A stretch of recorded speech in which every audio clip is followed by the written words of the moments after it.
Taxes के लिए basic fundamentals में आते हैं।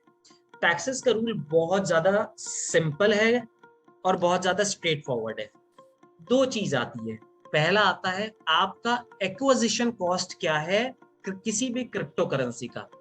बाय एक्विजिशन कॉस्ट मतलब at what cost you have acquired any crypto currency. अब इसको हम एक बाय एक सिनेरियो में देखते हैं। अगर मैं माइनिंग कर रहा हूं सो पहली बार नई क्रिप्टो करेंसी बन रही है, सो आइडियली ये क्रिप्टो करेंसी का एक्विजिशन कॉस्ट 0 होता है। लेकिन ये तो सच बात है नहीं। मैंने तो दिन भर कंप्यूटर चलाया है, मैंने 20,000 का 50,000 का कंप्यूटर खरीदा है, उसके बाद मैं दिन भर इलेक्ट्रिसिटी में इन्वेस्ट कर रहा हूँ, उसके बाद मेरे ग्राफिक कार्ड की इन्वेस्टमेंट है। सो फंडामेंटली माइनिंग की आपकी एक्विजिशन कॉस्ट 0 है, लेकिन जब आप इसको क्लब करते हैं आपके अदर कॉस्ट, सो आपकी माइनिंग की एक्विजिशन कॉस्ट हो सकता है 100 रुपया है, हो सकता है 5,000 रुपया है, 50,000 रुपया है। That is something your chartered accountant would be able to help you. That's first part. दूसरा पार्ट है, अगर मेरे किसी फ्रेंड ने मुझे भेजा है क्रिप्टो करेंसी, सो मेरा एक्विजिशन कॉस्ट क्या है? मेरा एक्विजिशन कॉस्ट 0 नहीं होता है। गवर्नमेंट ये मानती है, या तो इनकम टैक्स डिपार्टमेंट ये मानता है, उनको कोई लेना देना नहीं है आपका कॉस्ट कहां से आया है, आप किस तरीके से आ रहे हो। आपको अगर आज 5:35 पे बिटकॉइन रिसीव हुआ है एक्सचेंज में, दैट मीन्स ये आपका अभी आपने एक्सचेंज में डिपॉजिट किया 5:30 बजे, जस्ट एन एग्जांपल, और अभी क्रिप्टो करेंसी का रेट है $40,000। आप उसको होल्ड करके रखते हैं। जैसे ही $50,000 होता है तो आप उसको सेल कर रहे हैं।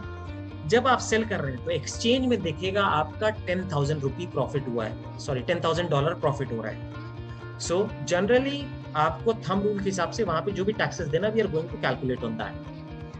उसके बाद एयर ड्रॉप्स होते हैं। एयर ड्रॉप में आपको फ्री की क्रिप्टो करेंसी मिलती है, उनकी एक्विजिशन कॉस्ट आपके लिए 0 है। आपको अगर कोई सेंड कर रहा है या तो आपको कोई कारणवश, तो कभी भी कोई भी जब टैक्स क्लेम कर रहा है या टैक्स कैलकुलेट कर रहा है, सो आपके लिए पहला थंब रूल आता है एक्विजिशन कॉस्ट क्या है। यहाँ पे आप झूठ भी बोल सकते हैं, सच भी बोल सकते हैं, depending upon how you want to take it forward. That's part 1। Part 2 आता है मेरा एक्विजिशन कॉस्ट कोई भी क्रिप्टो करेंसी के लिए एग्जांपल 0 था। अब जब मैं उसको डिस्पोज कर रहा हूं, by dispose we mean exchange में सेल करना, एक्सचेंज में ट्रांसफर करना, या तो किसी और वॉलेट में मूव करना। फाइनेंस मिनिस्ट्री ने अभी अपने formally they have amended their law, जिसमें उन्होंने क्लियरली कहा है sales and transfer both word are same. So whenever you transfer any wallet, whether you are selling it or not, government is considering it as a sales transaction. So question आता है, sir मैंने 1,000 रुपए का bitcoin खरीदा, sorry Ethereum खरीदा, अब मैं जा रहा हूँ ओपन सी में, मैं $500 worth of crypto currency spend कर रहा हूँ मिंटिंग के लिए, सो मुझे टैक्सेस लगेंगे या नहीं?